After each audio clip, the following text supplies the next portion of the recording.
Bienvenue voyageurs, et préparez-vous pour une nouvelle histoire creepy.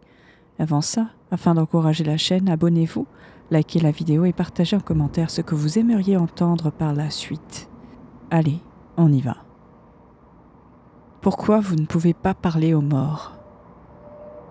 Ma tante était une arnaqueuse et elle a appris du meilleur, son père. Grand-père n'a jamais réussi mais il vivait pour le jeu. C'est sans doute en restant discret qu'il ne s'est jamais fait prendre. Pas une seule fois. Il en était très fier. Maman n'a jamais repris l'entreprise familiale. Elle est devenue religieuse et a épousé un comptable fiscaliste. C'est tellement ironique que cela ressemble à une blague, mais c'est vrai. Papa était le meilleur pour aider à faire les devoirs en maths.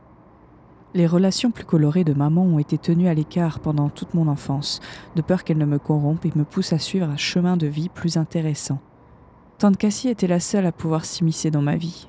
Elle était titulaire d'une licence de psychologue, ce qui la rendait un peu plus respectable. Mais tante Cassie utilisait sa capacité à lire les gens d'une autre manière, une manière qui n'était probablement pas prévue par l'université qui lui avait délivré son diplôme. Tante Cassie était une véritable médium. Elle avait une boutique et tout ce qu'il fallait. Cristaux, herbes, bougies, tout ce dont vous aviez besoin pour combler le vide mystique dans votre vie pouvait être acheté à un prix raisonnable dans son petit magasin. Il y avait même une salle privée à l'arrière qui était utilisée pour les lectures et les séances de spiritisme. Comme mes parents travaillaient tous les deux, on me déposait souvent au magasin où j'étais tante Cassie à organiser ces petits spectacles, qu'il s'agisse de jouer avec les lumières ou de frapper sur les murs. C'est moi qui ai eu l'idée de jouer avec le thermostat et c'était efficace. Les clients venaient pour avoir des frissons dans le dos, n'est-ce pas? Pourquoi ne pas leur en donner? Cassie m'a aidé à devenir le sceptique que je suis aujourd'hui. Elle m'a montré tous les tours de passe-passe en coulisses.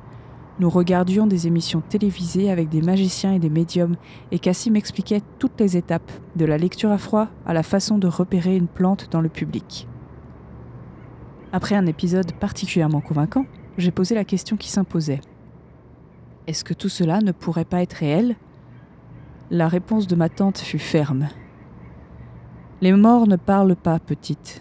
Quiconque prétend le contraire est en train de souffler de la fumée hors de son cul. C'est sa conviction, plus que toute autre chose, qui m'a poussée à la croire. Il n'y a qu'un seul client que j'ai vu ma tante refuser. Il était vieux, chauve et voûté. Il enlevait son chapeau en entrant et le faisait tourner dans ses mains en parlant. Cassie s'est immédiatement crispée en le voyant. L'homme prétendait avoir travaillé dans le système pénitentiaire, dans le couloir de la mort. Il avait été chargé d'exécuter les dernières punitions des pires criminels de la planète.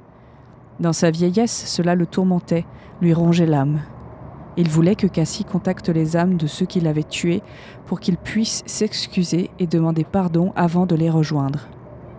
Ma tante a fait une crise épique. Je ne l'ai jamais vue aussi furieuse. Elle a hurlé et jeté des objets. Elle lui a crié de se taire et de partir. Je me suis cachée sous le comptoir, les mains sur les oreilles, jusqu'à ce qu'il parte. Plus tard, j'ai pensé que sa réaction était une réaction de peur à cause du travail de cet homme. Un bourreau doit être la pire crainte d'un escroc. J'ai fini par être démasquée. Je voulais organiser un spectacle de magie pour mes parents et, stupidement, j'ai pensé faire un numéro de médium où je prétendais parler à grand-père pour maman, puisqu'il lui manquait tant. Grosse erreur. Maman a piqué une crise et m'a interdit de revoir sa sœur. J'avais laissé des livres de classe au magasin, alors j'ai pu aller les chercher pendant que maman était dans la voiture à l'extérieur. Tante Cassie n'a même pas eu besoin de me demander ce qui n'allait pas. Elle pouvait lire sur mon visage après tout. Je l'ai serrée dans mes bras et je lui ai dit au revoir en pleurant. Elle m'a cependant confié un dernier secret. Petite, il y a une malédiction dans cette famille qui se transmet comme une torche. J'espère, quels que soient les dieux, que je ne te la transmettrai pas quand je partirai. Nous ne nous sommes pas reparlés pendant plus de 9 ans. C'est à cette époque que Facebook est entré dans la sphère publique et qu'aucune interdiction parentale n'a pu m'empêcher d'essayer de reprendre contact. C'était gênant. Elle avait eu une vie difficile. On lui avait diagnostiqué un trouble schizoïde qui l'avait privée de son entreprise. Pour payer ses factures, elle s'est mise à travailler dans l'illégalité et avec son entreprise, elle a perdu toute sa joie de vivre et sa passion ludique pour la vie. Un jour, en rentrant chez moi, j'ai trouvé dans ma boîte de réception un message qui m'a retourné l'estomac.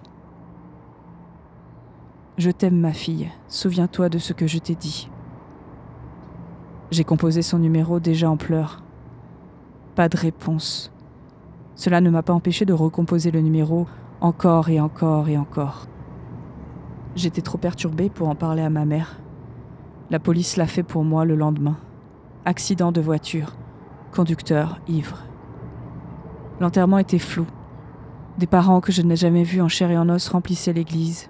J'étais assise au premier rang entre mes parents et je me creusais la tête pour essayer de comprendre ce dont ma tante voulait que je me souvienne. Nous avons suivi le corbillard jusqu'au cimetière dans un silence de mort. Le prêtre a prononcé les derniers discours, puis je suis restée seule près de sa pierre tombale, essayant toujours de me souvenir. Des bribes de la conversation de mes parents flottaient à l'intérieur et à l'extérieur de mon champ d'attention.